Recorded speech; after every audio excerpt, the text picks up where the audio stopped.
Dicen algunos que con Franco se vivía más seguro, que se podía dejar la puerta de casa abierta, que los niños jugaban en la calle sin miedo, que no había robos, ni drogas, ni políticos corruptos, que el país era pobre, sí, pero ordenado, que nadie se metía en lo que no debía, y por eso mismo no pasaba nada. Es una frase que aún resuena en bares, en sobremesas, en conversaciones entre generaciones. Con Franco vivíamos mejor, vivíamos seguros. Pero ¿qué significaba realmente esa seguridad? ¿Seguridad para quién y a costa de qué? Para entenderlo, hay que viajar atrás, a la España de los años 40 y 50.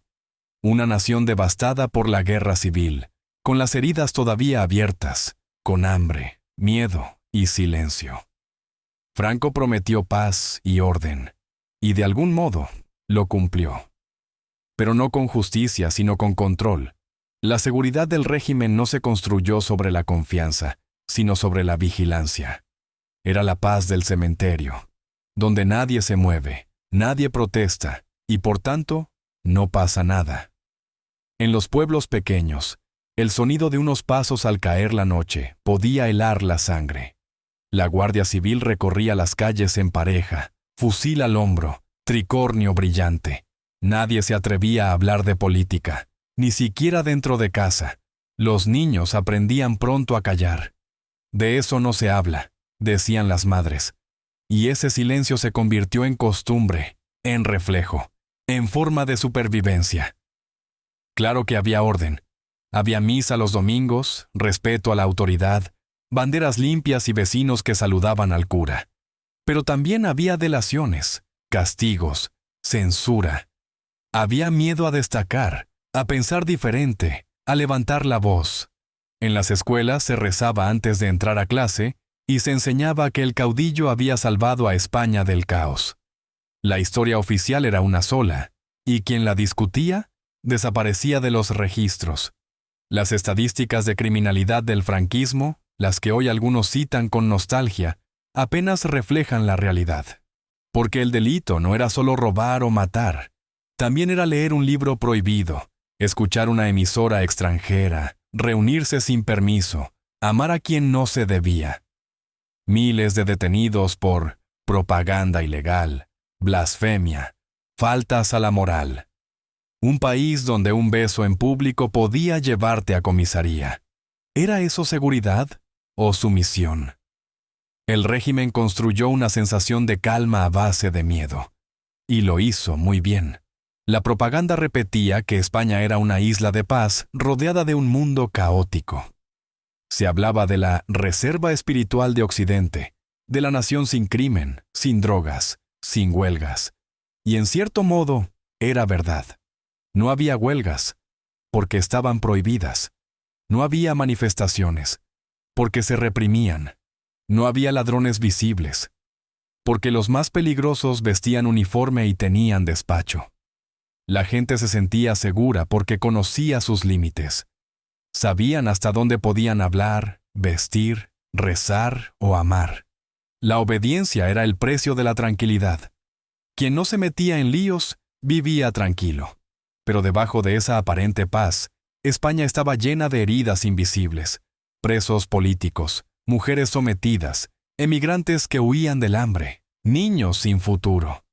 Y sin embargo, es cierto que muchos recuerdan aquellos años con una nostalgia sincera. No por el régimen, sino por su juventud. Porque en la memoria humana, los recuerdos personales se confunden con los históricos. Y así, la abuela que recuerda dejar la puerta abierta en su pueblo, no recuerda que la mitad de sus vecinos vivían con miedo. Recuerda los olores, las canciones, la niñez, no el silencio. El mito de la seguridad con Franco no nació del todo de la mentira, sino de la memoria selectiva.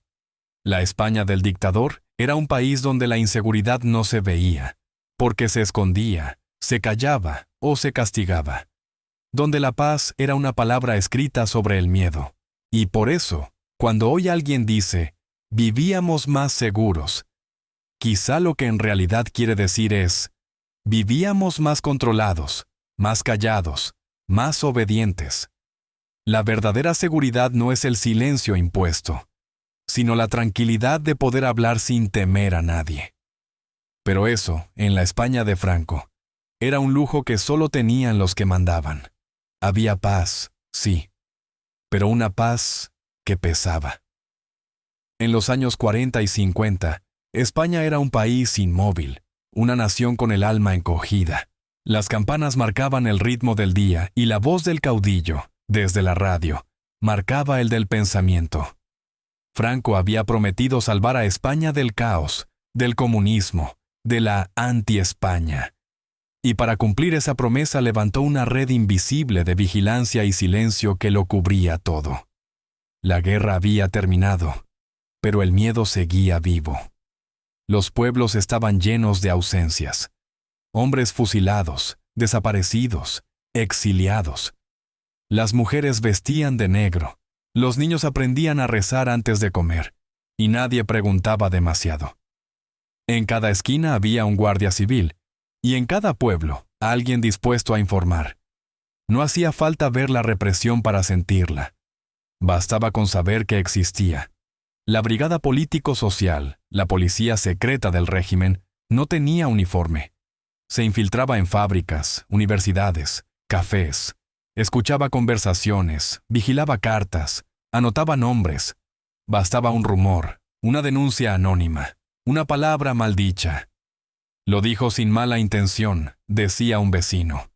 Pero el daño ya estaba hecho. Un comentario inocente podía costar el trabajo o la libertad. En los pueblos, el miedo tenía rostro. Todos sabían quién era el alcalde falangista, quién el cura vigilante, quién el que iba a misa por obligación. La gente aprendía a fingir, a callar, a sonreír aunque no tuviera motivos. Era un teatro de obediencia, donde sobrevivir significaba disimular. Y poco a poco, ese silencio se volvió natural. El miedo se convirtió en costumbre. Las cárceles estaban llenas, no de delincuentes, sino de vencidos. Comunistas, sindicalistas, maestros republicanos, escritores, sacerdotes que habían apoyado a la República. Algunos fueron condenados a muerte, otros a trabajos forzados. Miles fueron enviados a construir carreteras, pantanos o más tarde, el gran mausoleo del Valle de los Caídos. Allí, bajo la cruz más grande del mundo, el régimen escondió su versión de la victoria. Un país donde los muertos del enemigo también servían al vencedor. Pero el miedo no era solo político, era moral, religioso, íntimo. En las escuelas, las niñas aprendían costura y catecismo. Los niños, disciplina y patriotismo. Se rezaba antes de cada clase y se cantaba el cara al sol, con la mano en alto. La iglesia controlaba la educación, la prensa, la vida cotidiana. Había inspectores de moral en los cines, censores en las redacciones y curas que decidían quién merecía comulgar y quién no. La confesión era a veces un acto de vigilancia más que de fe.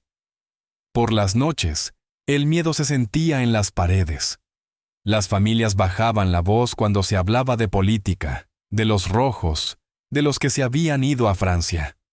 A los niños se les decía, no repitas fuera lo que oyes en casa. Y los niños obedecían, aprendiendo que había verdades que no se podían decir. Así se transmitía el miedo, de padres a hijos, como una herencia invisible. Mientras tanto, el régimen construía su narrativa. España era un ejemplo de paz y estabilidad frente al caos extranjero. Los periódicos publicaban titulares idénticos. España, ejemplo de orden. Nuestro pueblo vive en armonía. Nadie hablaba de la censura, ni de las cárceles, ni del hambre que todavía golpeaba a miles. En los años de la autarquía, el país vivía aislado, sin inversión, sin libertad, sin futuro. Pero se vivía, y eso bastaba para muchos. Franco gobernaba desde el Palacio del Pardo, rodeado de leales que le decían solo lo que quería oír. Para el pueblo, su voz llegaba a través del nodo, los noticiarios del cine que mostraban desfiles, inauguraciones, procesiones, soldados sonrientes. Nadie veía los sótanos donde la brigada interrogaba, ni los campos donde los presos morían de hambre. La España que se mostraba era una España de uniformes limpios, de vírgenes coronadas, de obreros felices. Una España sin miedo, porque el miedo no se enseñaba. Y sin embargo, en esa oscuridad también sobrevivía algo de esperanza. En los márgenes, en las casas humildes, en las universidades, comenzaban a circular libros prohibidos, canciones que hablaban de libertad, panfletos clandestinos. Era peligroso, pero necesario. Cada gesto de rebeldía era una chispa en la noche larga del franquismo. El miedo mantuvo el país unido durante décadas, pero también lo adormeció. La gente aprendió a no mirar hacia atrás, a no preguntar por los desaparecidos, a aceptar el presente como inevitable. Así funcionaba la seguridad franquista, no como una protección, sino como una anestesia colectiva. El que no sentía, no sufría. El que no hablaba, no corría peligro. Y en ese silencio, España sobrevivía, pero no vivía. Franco no solo quería un país obediente, quería un país moralmente puro. Para el régimen, la seguridad no se limitaba a las calles, también debía habitar en las almas. Era la seguridad de la moral católica, de las buenas costumbres, del silencio del deseo. Una seguridad que no protegía a las personas, sino al sistema. La guerra había dejado un país herido y empobrecido, y la Iglesia Católica se convirtió en su enfermera espiritual. En los púlpitos se hablaba de pecado, no de hambre, de castidad, no de justicia. El Estado y la Iglesia sellaron un pacto. Franco se declaraba caudillo por la gracia de Dios. Y la Iglesia bendecía su poder a cambio de recuperar su dominio absoluto sobre la vida cotidiana. El resultado fue un país vigilado también desde el confesionario. Las leyes se convirtieron en un catecismo. La Ley de Vagos y Maleantes de 1954 permitía detener a cualquiera peligroso para la moral pública. Prostitutas, mendigos, homosexuales, artistas bohemios e incluso mujeres solteras de conducta dudosa. La policía moral patrullaba los cines, los bares, las playas. En verano, las mujeres podían ser multadas por llevar un bañador indecente. En los cines, los censores cortaban los besos demasiado largos y tachaban las escenas que incitaban al deseo. Hasta las novelas eran revisadas palabra por palabra. Una caricia podía ser subversiva. Las mujeres vivían bajo una doble vigilancia, la del Estado y la del marido. El Código Civil las consideraba legalmente menores de edad. No podían abrir una cuenta bancaria, trabajar, ni viajar sin permiso del esposo o del padre. El ideal femenino era el de la mujer sumisa, madre devota y esposa obediente. La sección femenina, dirigida por Pilar Primo de Rivera, enseñaba a las jóvenes a cocinar, coser y servir. En sus manuales se leía: la mujer no debe pedir explicaciones a su marido, debe comprender que él es el jefe del hogar. Era una educación para la obediencia. Desde pequeñas, las niñas aprendían que la libertad era peligrosa, que el cuerpo era pecado, que el deseo era una tentación del demonio. En los internados religiosos, el castigo físico era parte de la disciplina. El miedo al infierno se mezclaba con el miedo a la policía. Y mientras tanto, la propaganda del régimen mostraba imágenes de familias perfectas. Madres sonrientes, hijos rubios, hogares felices bajo el retrato del caudillo. Pero bajo esa imagen se escondía una violencia silenciosa. Las mujeres que se salían del molde eran castigadas sin compasión. Miles fueron encarceladas por conducta inmoral o por ser esposas de republicanos. En las cárceles de Ventas o Les Corts, madres daban a luz en celdas húmedas. Muchos de esos bebés fueron arrebatados al nacer y entregados a familias adecuadas. Se les decía que sus madres habían muerto. Era un robo bendecido por la moral del régimen. Los hombres tampoco eran libres. La virilidad se medía en patriotismo, en disciplina, en fe. El servicio militar era obligatorio y prolongado. Los jóvenes aprendían a marchar antes que a pensar. En las fábricas, los obreros eran vigilados por los delegados sindicales falangistas. En las universidades, los profesores debían jurar lealtad al movimiento. La moral franquista no solo regulaba el cuerpo, moldeaba el pensamiento. En la radio, las canciones eran revisadas. En los periódicos, los artículos pasaban por 3 censores antes de publicarse. En la televisión, las mujeres aparecían siempre en la cocina o rezando. Y en el confesionario, se pedía perdón por cosas que hoy no serían pecado. Leer a Lorca, pensar diferente, amar sin permiso. El régimen logró algo más poderoso que el miedo físico: la autocensura. La gente dejó de necesitar que los vigilaran porque aprendieron a vigilarse a sí mismos. Una mirada del cura, un comentario del vecino, una carta anónima bastaban para recordar los límites. No hacía falta cárcel si el miedo estaba dentro. Y sin embargo, la vida buscaba grietas. En los cafés de Madrid y Barcelona, poetas y músicos se reunían en secreto para hablar de arte, de política, de amor. En los pisos pequeños de estudiantes se pasaban libros prohibidos: Sartre, Orwell, Simone de Beauvoir. Las mujeres empezaban a escribir sus propias historias, a reclamar su voz, a cuestionar el papel que les habían impuesto. Era el inicio lento, casi invisible, de una rebelión moral. La seguridad moral del franquismo prometía pureza, pero sembró hipocresía. Prometía estabilidad, pero dejó generaciones marcadas por la culpa y la vergüenza. Bajo la cruz y el escudo, la gente aprendió a sobrevivir, pero no a ser libre. Y así, España se convirtió en un país donde el deseo era peligroso, la palabra sospechosa y el silencio una forma de virtud, porque en el fondo, la seguridad que Franco ofrecía no era más que una jaula bendecida. Y muchos, sin saberlo, aprendieron a amar sus barrotes. En la España de Franco, el silencio no era solo una costumbre, era una estrategia de supervivencia. Cada palabra podía ser un riesgo, cada gesto, una sospecha. La dictadura había convertido la vigilancia en arte, y el miedo en ley. La Brigada Político-Social era su herramienta más eficaz. Fundada en 1941, actuaba en la sombra. No llevaba uniforme, ni insignias visibles. Sus agentes se mezclaban entre la gente, escuchaban en los bares, se sentaban en los cines, anotaban nombres en libretas discretas. Tenían ojos en todas partes, en las fábricas, en las universidades, en las parroquias. En cada barrio había alguien que informaba. No por dinero, a veces ni por ideología, sino por miedo, o por poder. Un comentario bastaba. Fulano escucha radio pirenaica. Mengano tiene libros rojos. Esa familia no va a misa.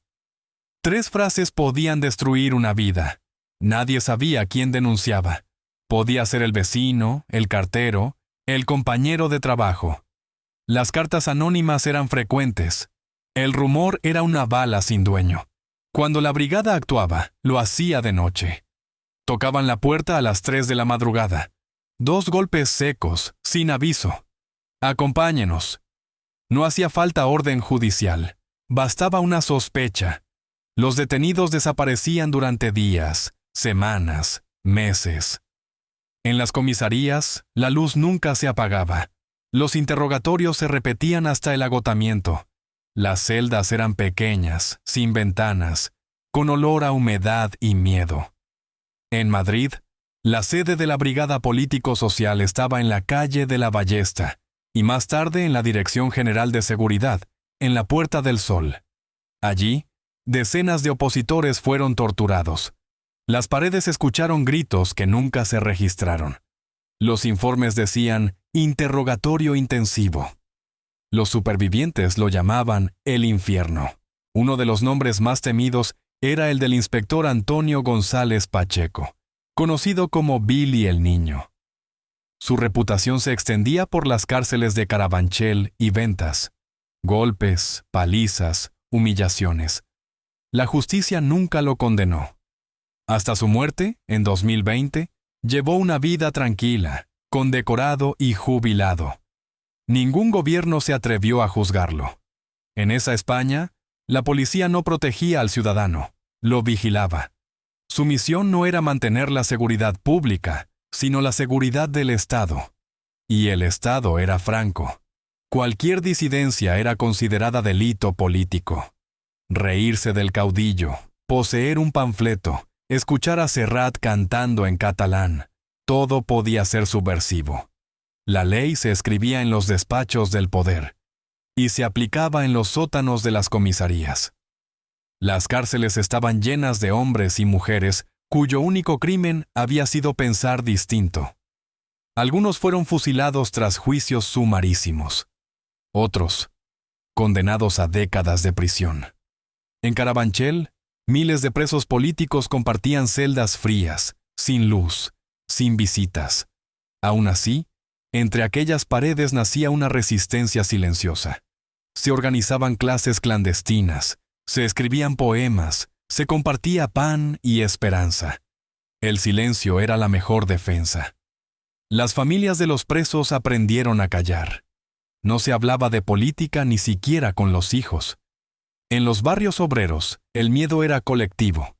Bastaba que alguien fuera detenido para que todos se volvieran invisibles.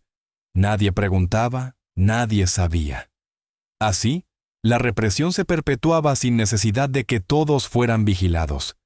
Bastaba con que todos se sintieran observados. En los periódicos, nada de esto aparecía. La prensa estaba censurada. Cada mañana, los editores recibían una lista de temas prohibidos. Si un periodista mencionaba una detención, la frase debía ser: ha sido conducido a dependencias policiales para su identificación. La palabra tortura no existía. La palabra desaparecido tampoco. Y sin embargo, la verdad se filtraba. A través de cartas clandestinas, de emisoras extranjeras, de rumores que cruzaban la frontera con Francia. En los años 60, cuando el régimen intentó abrirse al mundo, esa doble vida se volvió más evidente. La España oficial, sonriente y católica, y la España real, que susurraba detrás de las persianas. La policía del silencio no solo castigaba el ruido, también premiaba el miedo. Cuanto más callaba el pueblo, más fuerte parecía el régimen. Era un pacto tácito. Franco ofrecía orden y el pueblo entregaba su voz. Un intercambio injusto, pero eficaz. Durante casi 40 años funcionó. Y sin embargo, incluso dentro del aparato represivo, había grietas. Algunos agentes se cansaban de obedecer. Algunos sacerdotes denunciaban en voz baja lo que veían. Algunos jueces intentaban aplicar justicia en secreto. Eran excepciones, pequeñas, pero reales. Porque ni siquiera la dictadura más fuerte puede controlar todos los corazones. A finales de los 60, el miedo empezó a resquebrajarse. Los estudiantes se manifestaban, los obreros exigían derechos, los intelectuales escribían entre líneas. El silencio ya no bastaba, pero el régimen seguía golpeando, resistiendo, negando su propia decadencia.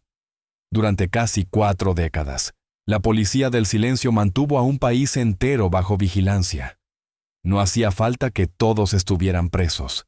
Bastaba con que todos se sintieran culpables.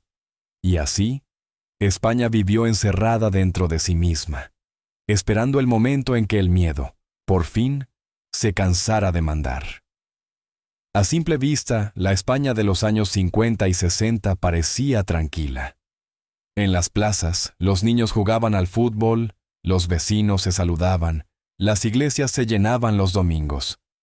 En las calles no había huelgas, ni disturbios, ni grandes manifestaciones. El extranjero que visitaba el país, algún periodista o turista curioso, solía escribir lo mismo.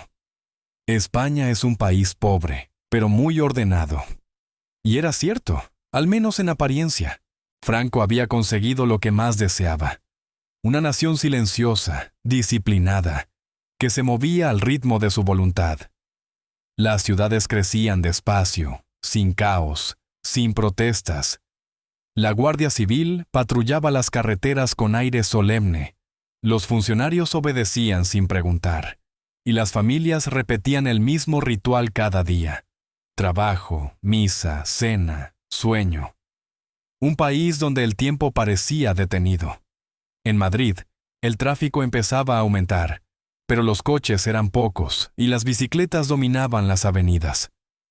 En los pueblos, el sonido de una moto bastaba para que todos se asomaran a la ventana. Los periódicos publicaban noticias de inauguraciones, fiestas patronales, logros deportivos. Nunca de huelgas, ni de pobreza, ni de corrupción. La prensa era un espejo controlado, y en ese espejo, España siempre sonreía. La propaganda hablaba de paz y progreso. Los carteles mostraban campesinos felices, mujeres cosiendo, niños rezando. El régimen llamaba a eso orden social. En los discursos oficiales, Franco presumía: en España no hay crimen, no hay vicios, no hay miedo.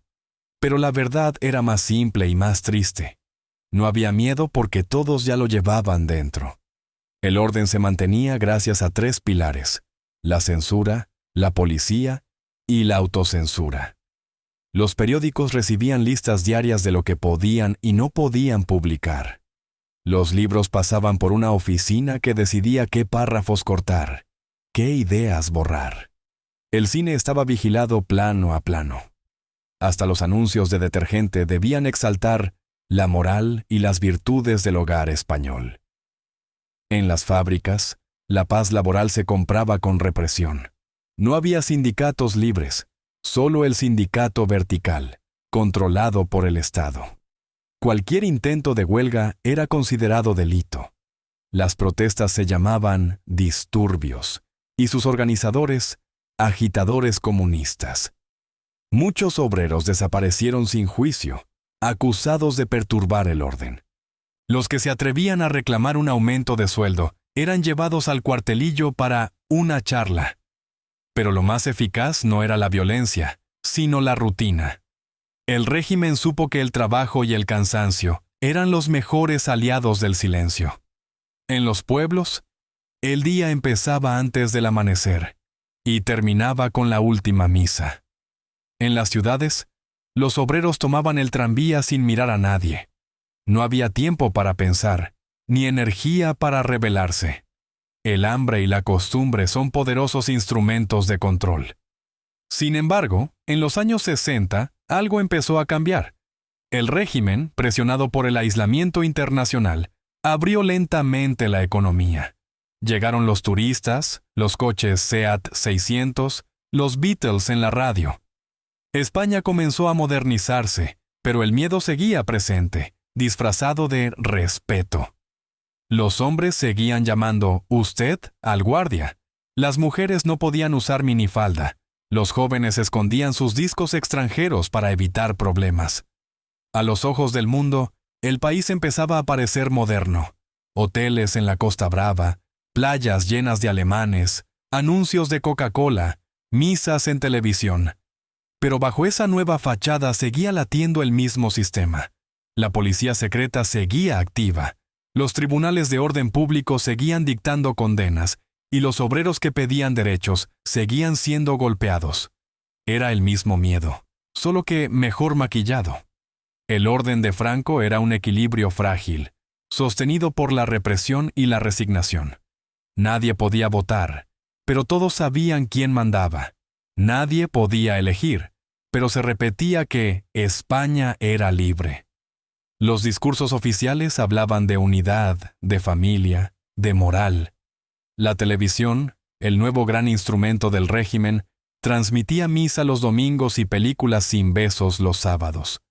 Todo estaba calculado para que la gente creyera que la felicidad era obedecer. Muchos recordaban esos años con una mezcla de nostalgia y resignación. No teníamos de todo, pero vivíamos tranquilos, dicen algunos. Tal vez sí, pero era la tranquilidad del que no tiene opción, la calma del que no puede hablar. Un país sin ruido no siempre es un país en paz. A veces es solo un país donde nadie se atreve a romper el silencio. Y así, España avanzaba como un tren en vía única, recta, controlada, sin desvíos. El régimen presumía de seguridad y orden, mientras bajo la superficie crecía una presión invisible. Jóvenes que querían estudiar en el extranjero, mujeres que deseaban trabajar, obreros que empezaban a leer panfletos clandestinos. Era la España de los años 60, la del milagro económico, pero también la del cansancio moral. Porque el orden sin libertad es solo un paréntesis antes del cambio. Y en aquella España que parecía dormida, muchos ya empezaban a despertar.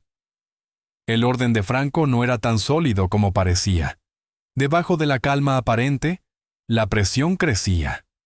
Las nuevas generaciones ya no tenían miedo de la misma manera que sus padres. Habían nacido después de la guerra, no recordaban los fusiles ni las cunetas, y por eso se atrevían a desafiar el silencio. En las universidades, en las fábricas, en los barrios obreros, comenzaron a surgir voces que pedían algo tan simple y tan peligroso como libertad. A finales de los años 50, un grupo de jóvenes nacionalistas vascos, hartos de la represión cultural y política, fundó ETA, Euskadi Ta Askatasuna, País Vasco y Libertad. Al principio no eran más que estudiantes con ideas románticas de independencia y justicia social. Escribían panfletos, pintaban consignas en las paredes, soñaban con un país vasco libre de la mano del catolicismo y el marxismo. Pero pronto entendieron que, en la España de Franco, las palabras no bastaban. En 1968, ETA cometió su primer asesinato. El guardia civil, José Pardines, en una carretera de Tolosa. Aquel disparo rompió el silencio del norte y marcó el inicio de una nueva etapa. El régimen lo aprovechó como excusa perfecta para endurecer aún más la represión. Las cárceles se llenaron, las torturas se multiplicaron y las redadas se convirtieron en rutina. Franco se presentaba como el defensor de la paz frente a los terroristas separatistas. Pero cada golpe policial generaba más rabia, más odio, más ganas de luchar. El País Vasco y Cataluña eran regiones especialmente vigiladas. Hablar euskera o catalán en público podía ser motivo de sanción. Los libros en lenguas no oficiales eran confiscados, las canciones prohibidas. Muchos artistas catalanes, como Raimon o Lluís Llach, empezaron a usar la música como forma de resistencia. En sus letras, escondían mensajes de libertad que el régimen intentaba censurar, pero que el pueblo entendía de inmediato. Era una rebelión cultural silenciosa. Mientras tanto, en las universidades de Madrid, Salamanca, Sevilla y Barcelona, los estudiantes se organizaban. Leían a Marx, a Camus, a Ortega, discutían sobre democracia y justicia. La policía los perseguía, los encerraba, los golpeaba. Cada huelga estudiantil era un desafío al régimen, cada asamblea un acto de valor. En 1965, Franco ordenó disolver el Sindicato Español Universitario, CEU, la organización estudiantil oficial, porque los jóvenes ya no creían en su propaganda. En su lugar, surgieron asociaciones clandestinas que mezclaban idealismo y rabia. El movimiento obrero también empezó a despertar. En las fábricas de Asturias, Vizcaya y Cataluña, los trabajadores organizaban huelgas espontáneas por mejores salarios. El régimen respondía con despidos, detenciones y censura. Pero la semilla estaba plantada. La España obediente ya no era tan dócil. La prensa internacional comenzaba a hablar de las dos Españas. La que Franco mostraba al mundo, turística, moderna, católica, y la que se escondía tras los muros, donde la represión y la censura seguían intactas. Los periodistas extranjeros eran vigilados. Los que escribían sobre torturas o juicios políticos eran expulsados. En España, esas noticias simplemente no existían. La violencia era invisible, porque el poder controlaba la mirada. En 1970, el proceso de Burgos hizo temblar al régimen. Se trataba de un juicio militar contra 16 miembros de ETA, acusados de varios atentados. La fiscalía pedía 9 penas de muerte. Las imágenes de los acusados levantando el puño en el tribunal recorrieron Europa. Hubo protestas en París, Roma, Bruselas. Franco, presionado por la opinión internacional, conmutó las penas, pero la grieta ya estaba abierta. La dictadura mostraba al mundo su verdadero rostro. La violencia también provenía del propio Estado. En los últimos años del franquismo, las ejecuciones se multiplicaron. En 1975, solo 2 meses antes de la muerte de Franco, 5 militantes antifranquistas fueron fusilados tras juicios sumarísimos. Las imágenes de las protestas en Europa, miles de personas gritando «Franco asesino» frente a las embajadas españolas, marcaron el final moral del régimen. Franco murió sin admitir que su paz se sostenía sobre sangre.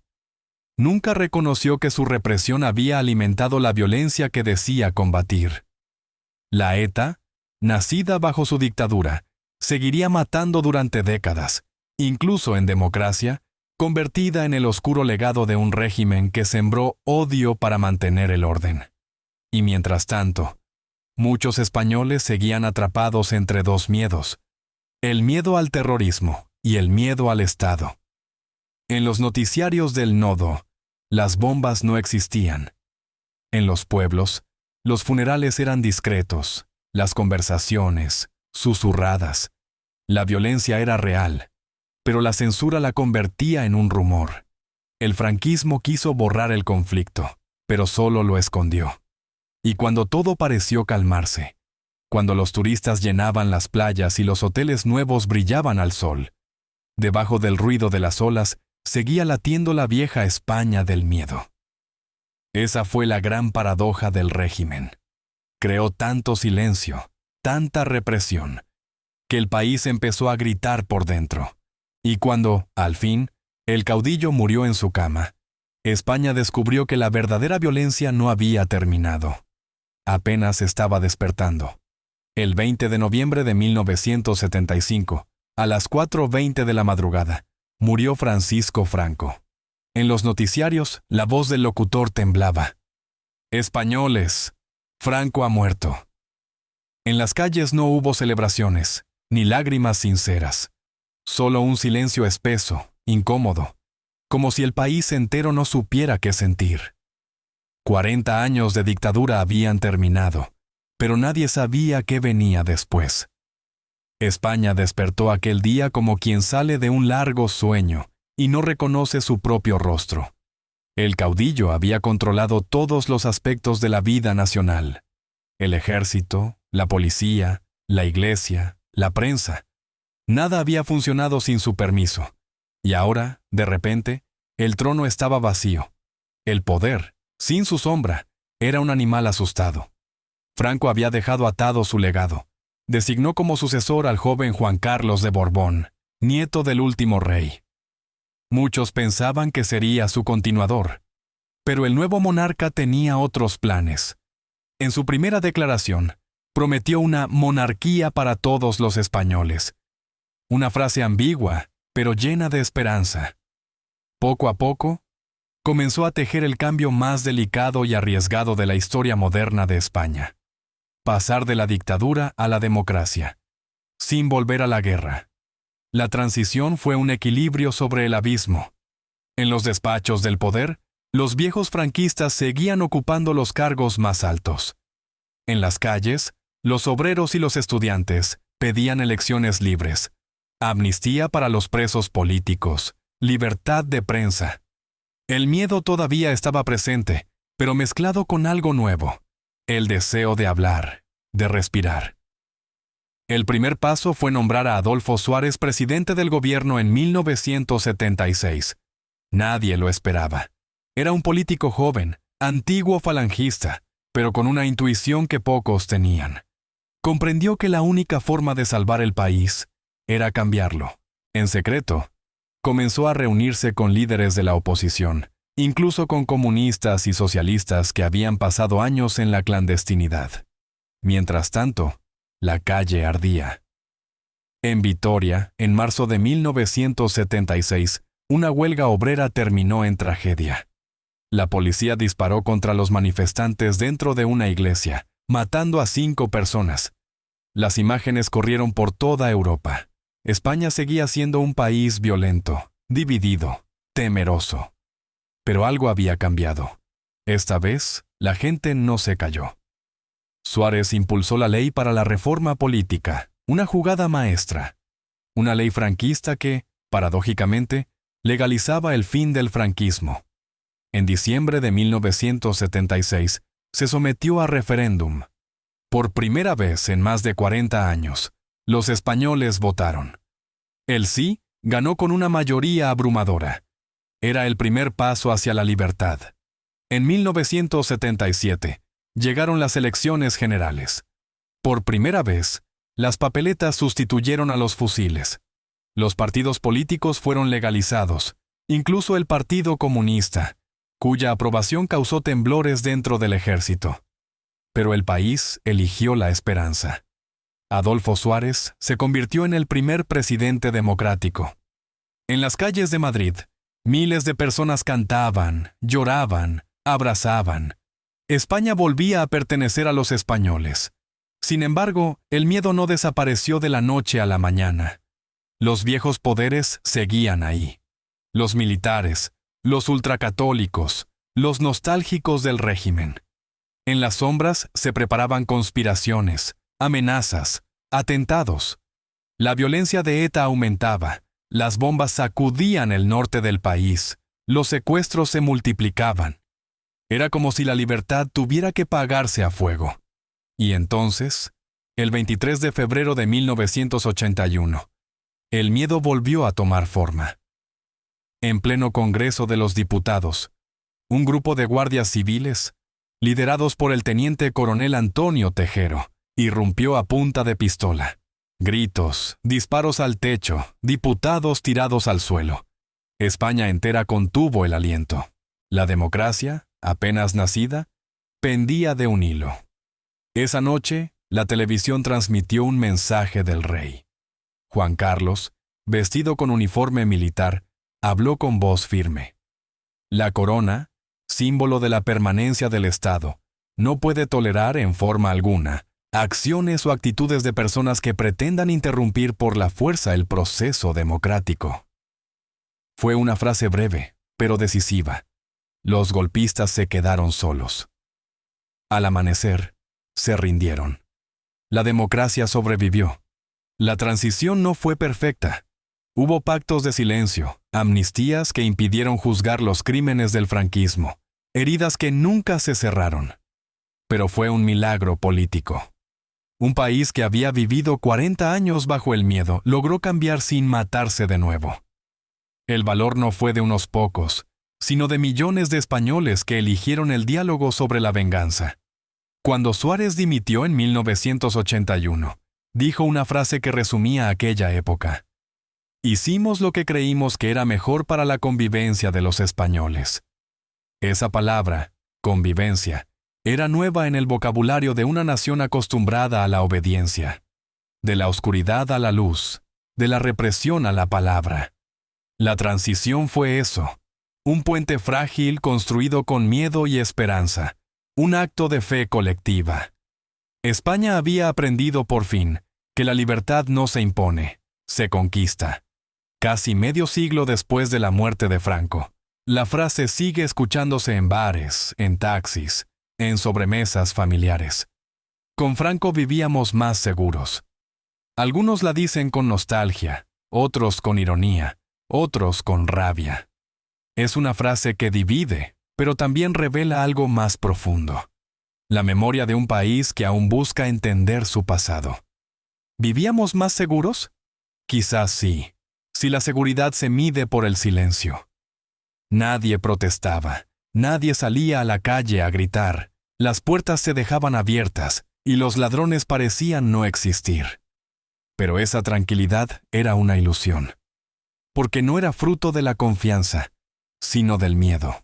La gente no robaba porque no tenía nada, no hablaba porque no podía, no protestaba porque sabía que hablar podía costar la vida.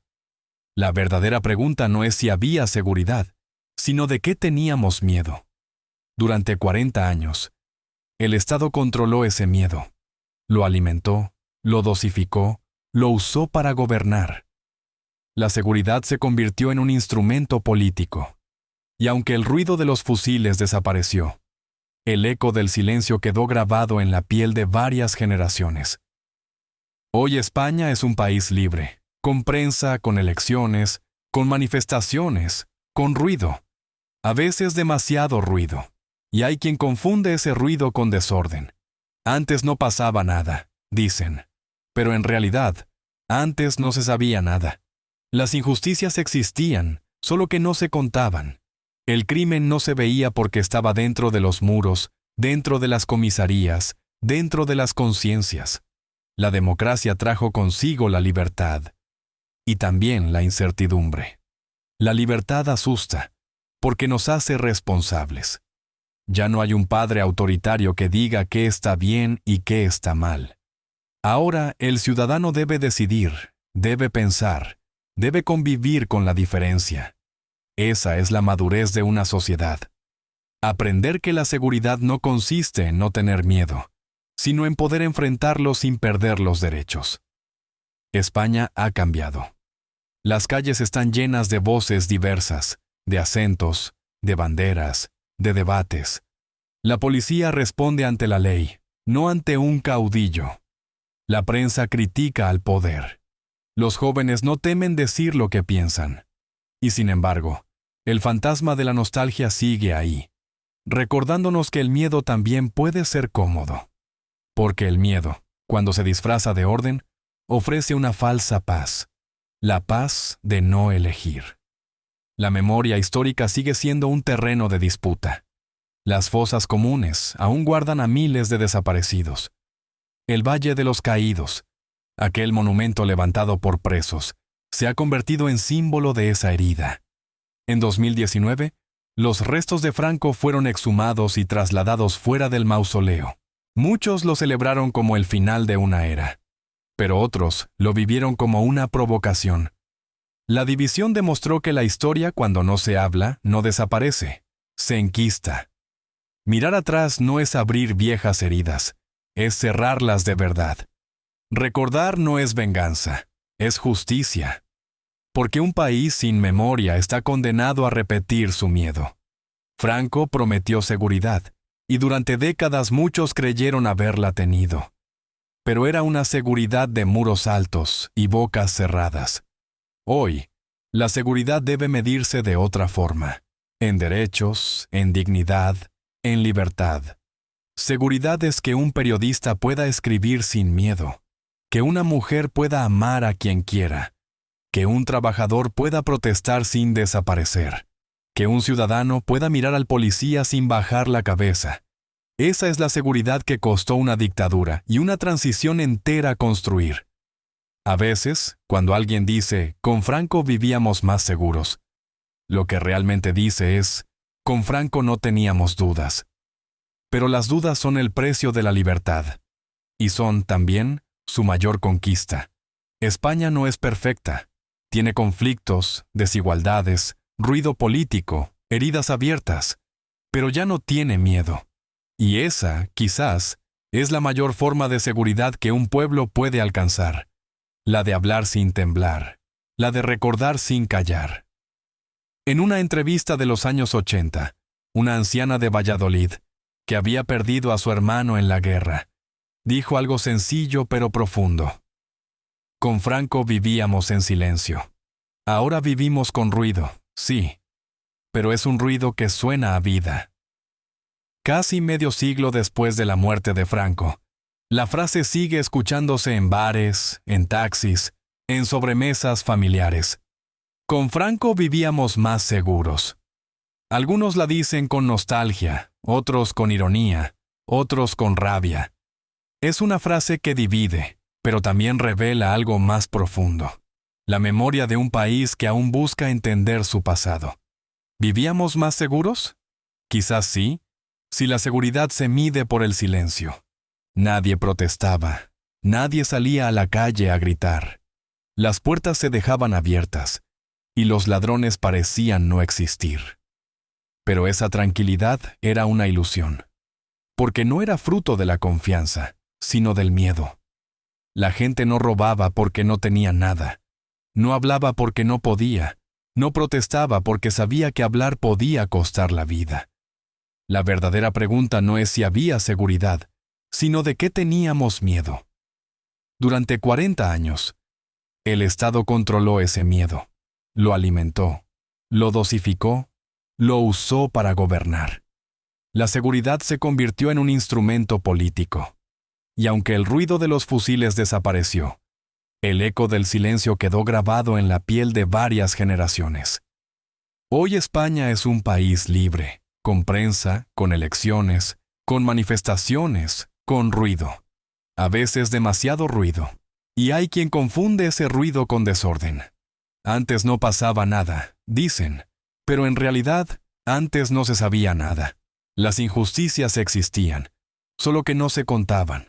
El crimen no se veía porque estaba dentro de los muros, dentro de las comisarías, dentro de las conciencias. La democracia trajo consigo la libertad. Y también la incertidumbre. La libertad asusta, porque nos hace responsables. Ya no hay un padre autoritario que diga qué está bien y qué está mal.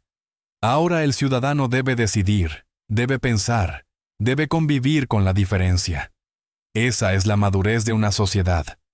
Aprender que la seguridad no consiste en no tener miedo, sino en poder enfrentarlo sin perder los derechos. España ha cambiado.